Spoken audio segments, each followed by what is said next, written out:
pourquoi les pays musulmans brûlent-ils toujours?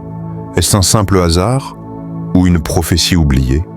Dis-toi bien une chose, rien n'est laissé au hasard dans ce monde.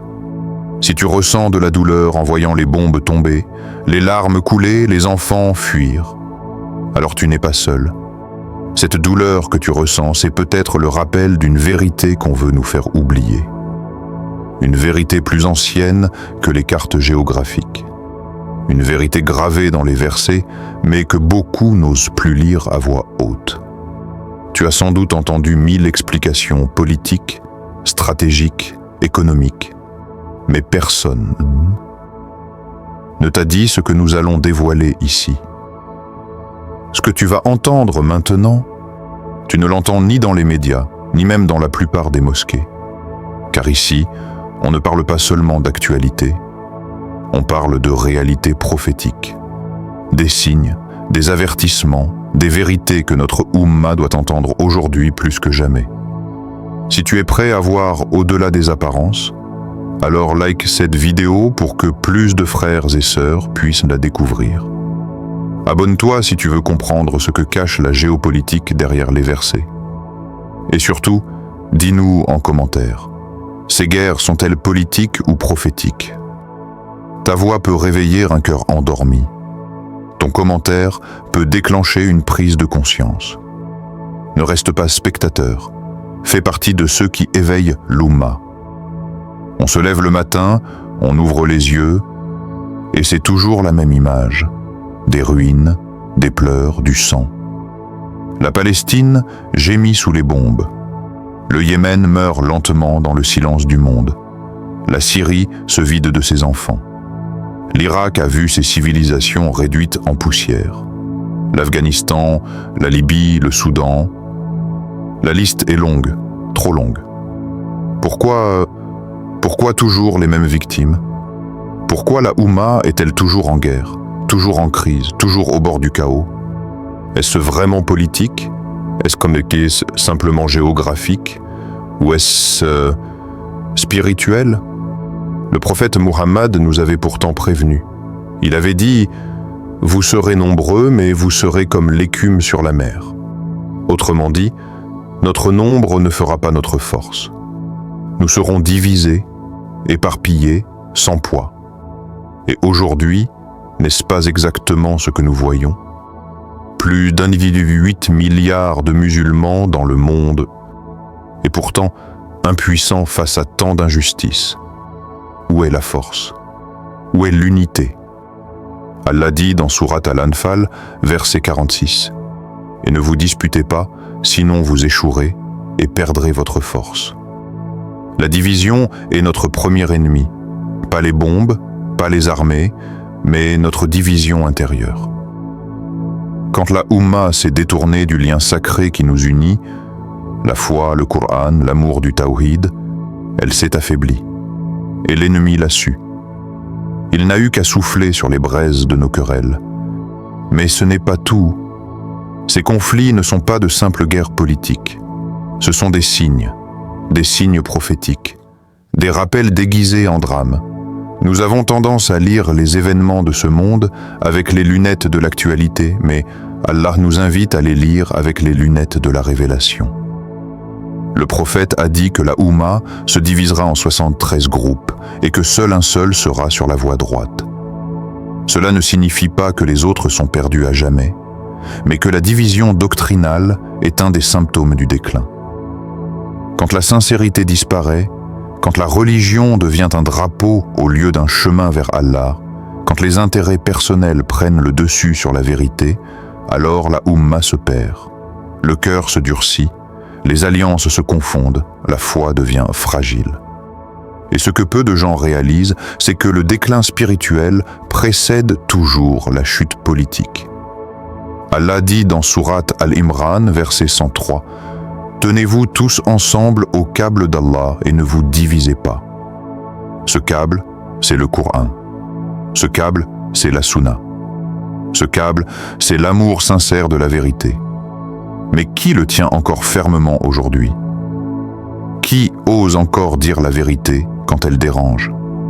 Qui reste loyal à Allah quand les intérêts mondains crient le contraire? Accroche-toi, car ce que je vais dire maintenant pourrait bouleverser ta vision. Nous ne sommes pas seulement dans une guerre des armes, nous sommes dans une fitna mondiale, une guerre des cœurs. Et la fitna est bien plus dangereuse que la guerre. La fitna, c'est ce virus invisible qui divise, qui aveugle, qui embrouille les repères.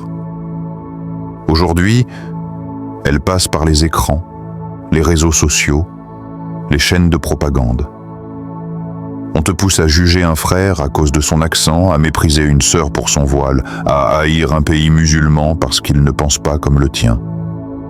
Pendant ce temps, l'ennemi sourit. Allah dit dans sourate Al-Anfal, verset 25, « Et craignez une fitna qui ne touchera pas uniquement les injustes parmi vous. » Cette fitna est globale. Elle touche tout le monde, même ceux qui prient, même ceux qui jeûnent, parce qu'elle agit en profondeur, dans les intentions, dans la perception, dans la conscience. C'est une guerre silencieuse, mais totale. Et pourtant, ce n'est toujours pas la fin. Car ce que nous vivons aujourd'hui n'est que le prélude à l'épreuve ultime, la venue du Dajjal, le faux Messie, celui que le prophète nous a demandé de craindre plus que toute autre chose. Il a dit, « Si quelqu'un entend parler du Dajjal, qu'il s'en éloigne, car par Allah, un homme viendra à lui en pensant être croyant, puis il le suivra à cause des doutes qu'il sèmera. Le Dajjal ne vient pas avec des chars ou des missiles. Il vient avec la ruse, la séduction, le mensonge. Il viendra avec la solution aux problèmes qu'il aura lui-même créés. Il viendra avec des discours d'unité, de paix, d'espoir, mais il portera le poison de la destruction spirituelle. Et aujourd'hui, les conditions sont presque réunies. Une Oumma fatiguée, des dirigeants divisés, une jeunesse perdue dans les écrans, des savants discrédités ou réduits au silence, une confusion des valeurs, une inversion des repères, et surtout, un monde qui ne cherche plus Dieu, mais seulement le confort. Le Dajjal n'est pas une légende. Il est un test final. Et si tu n'as pas compris les petits tests d'aujourd'hui, comment tiendras-tu face à celui-là? Mais il reste de l'espoir. Il y aura toujours des cœurs éveillés. Il y aura toujours des voix qui rappellent, même dans l'obscurité. Peut-être que toi qui regardes cette vidéo, tu fais partie de ceux qui entendent l'appel. Ceux qui ne veulent plus rester aveugles. Ceux qui sentent qu'il se passe quelque chose. D'anormal, de prophétique, de profond. Alors ne laisse pas ce message mourir ici. Like cette vidéo pour qu'elle touche d'autres frères et sœurs. Abonne-toi si tu veux continuer à lire l'actualité à la lumière du Coran et non des chaînes télévisées. Et surtout, laisse un commentaire en écrivant « Ces guerres sont-elles politiques ou prophétiques ?» Ta voix peut réveiller un cœur. Ta question peut déclencher une réflexion. Et parfois, une simple prise de conscience peut changer toute une vie. Ces guerres ne sont pas de simples conflits géopolitiques. Ce ne sont pas des erreurs de stratégie ou des caprices de dirigeants. Ce sont les symptômes visibles d'un mal invisible. Un vide spirituel, un abandon du câble d'Allah, une Oumma qui a perdu sa boussole. Nous sommes nombreux, mais dispersés. Nous crions, mais sans direction. Nous souffrons, mais sans comprendre d'où vient réellement la blessure. Le Coran nous parle, mais trop souvent, nous ne l'écoutons plus. Il contient les signes, les explications, les prophéties. Mais nous préférons les analyses des chaînes de télé à la lumière des versets. Pourtant, il est encore temps. Tant qu'il y a un souffle de vie, tant qu'il y a des cœurs sincères qui se posent des questions, tant qu'il y a des âmes qui pleurent la souffrance de la Oumma, il y a de l'espoir. Revenons au Coran, apprenons à relier les événements aux paroles d'Allah. Comprenons le monde à travers les yeux de la foi, pas de la peur. Rallumons la lumière dans les cœurs, une lumière qui ne vacille pas face aux tempêtes, car celui qui tient fermement au câble d'Allah ne tombera pas, même quand tout s'effondre autour de lui. Qu'Allah nous guide, qu'il nous unisse, qu'il nous protège de la fitna, du Dajjal et de nos propres illusions, qu'il fasse de nous des croyants lucides, patients et sincères. Si cette vidéo t'a touché, ne t'arrête pas ici. Like cette vidéo pour qu'elle touche d'autres cœurs. Abonne-toi pour ne pas manquer les vérités qu'on ne dit presque nulle part ailleurs. Commente. Je pense que ces guerres sont des signes clairs. Et toi? Et surtout, partage cette vidéo à une seule personne. Une seule, et tu pourrais changer un destin.